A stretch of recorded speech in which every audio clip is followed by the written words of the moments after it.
Do you know what makes many people lose their value most after a breakup or a toxic relationship? It's not because they still love too much. It's because they cling on too much. They text. They explain. They ask for another chance. They wait for a response. They check their phone every 5 minutes as if the screen is about to reveal the meaning of their life. It sounds ironic, but so many people are doing their full-time job waiting for someone else to change their mind about them. And ironically, the more they try to hold on, the further they push the other person away. There's a question worth considering. Why, when someone has decided to leave, is the first reaction of so many people to try to convince them to stay? We prepare explanations longer than an essay. We dig up every memory, every promise, every beautiful moment in the hope of changing someone's feelings. But emotions rarely work with logic. If relationships could be salvaged with just a few text messages, perhaps the world wouldn't have so many broken hearts. This is something Stoics understand early on. You can't control whether someone chooses to stay or leave, but you can always control how you react to that choice. And it's that reaction that determines whether you grow or lose yourself after the event. The funny thing is, many people think that if they show enough love, the other person will come back. But sometimes what the other person sees isn't love. They see despair, and despair rarely creates attraction. It only tips the balance of power in the relationship to one side. Perhaps you've experienced this feeling. You send a text, no reply. You tell yourself they're busy. You send another text, still silence. Then you start writing a long paragraph explaining all your feelings. In your head, you think you're fighting for love, but from the other person's perspective, you're showing them that no matter how they treat you, you'll still be there. And that's not a sign of loyalty. It's a sign that you've forgotten your own worth. Psychology has a rather interesting principle. People often don't appreciate what they believe will always be there. This isn't just true in love, but also in friendship, work, and many other relationships. When someone knows you'll always forgive, always come back, and always wait, they almost lose the motivation to change their behavior. Not because they're bad, but because the human brain quickly adapts to what's taken for granted. That's why the title of this video, while seemingly simple, is so powerful. Don't beg, don't block. Just do one thing. That doesn't mean you're pretending to be cold, nor does it mean you're playing the silent game to manipulate them.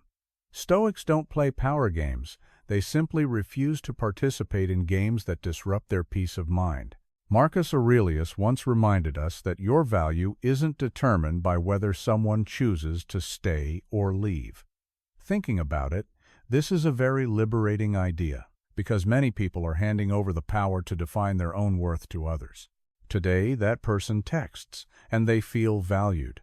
Tomorrow, that person is silent, and they immediately think they're not good enough.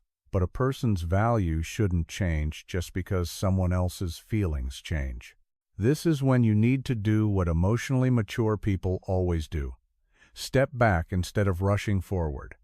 Not to punish anyone, not to make them miss you, but to reclaim your own perspective. When emotions subside, you'll begin to see clearly the things you previously ignored. You'll remember how many times you were the one to apologize even when you weren't wrong. How many times you were the only one trying to salvage the relationship. How many times have I sacrificed my peace of mind just to keep someone who no longer tries to hold on to me? Interestingly, when you stop chasing, so much begins to become clear. Those who are sincere will proactively approach you. Those who only like being pursued will gradually disappear, and that's not a loss. It's the filtering process that life silently carries out. That's also when you realize the most powerful thing you can do isn't to beg them to come back, nor to impulsively block all contact just to prove you've lost interest. Both actions have one thing in common. They still place the other person at the center of your life. One is chasing after them. The other is trying to prove you're not chasing them.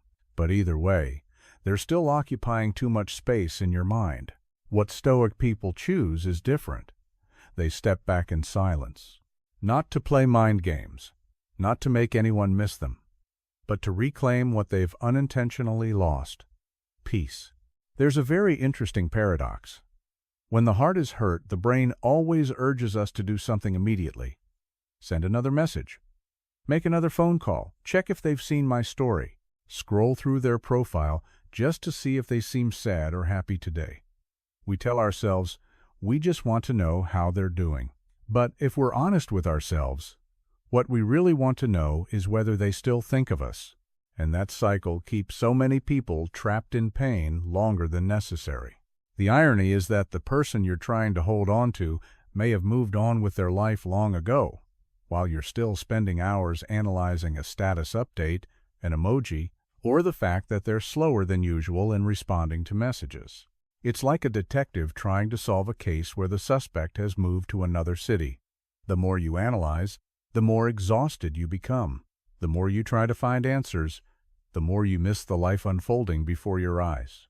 Shamanid people understand that some doors stay shut the more you knock, so they don't stand in front of them forever. They turn around and move on, not because they've stopped loving, but because they understand that self-respect needs to be protected just like their heart. Love shouldn't require you to compromise your dignity. A healthy relationship doesn't make you constantly feel like you have to prove your worth to stay. Interestingly, when you truly stop chasing, two things can happen. The other person might start to notice your absence and proactively reach out. Or they might never come back. But unlike before, neither outcome will be enough to ruin your life, because your goal is no longer to make them change their mind. Your goal is to prevent their decision from controlling your future. At that point, you'll see things from a completely different perspective. Instead of asking, "How do I get them to love me back?" you'll start asking, "Why would I lose myself just to keep someone?" That's a much harder question, but also a much more healing one. Ultimately, the greatest victory after a breakup or a toxic relationship isn't making the other person regret it, nor is it making them jealous of your improved life. The real victory is waking up one day, looking at your phone without waiting for a message, walking past old memories without feeling a heavy heart, and realizing that your happiness no longer depends on anyone's presence. Because when you stop chasing someone who has chosen to leave, you don't just reclaim your time or energy, you reclaim your life.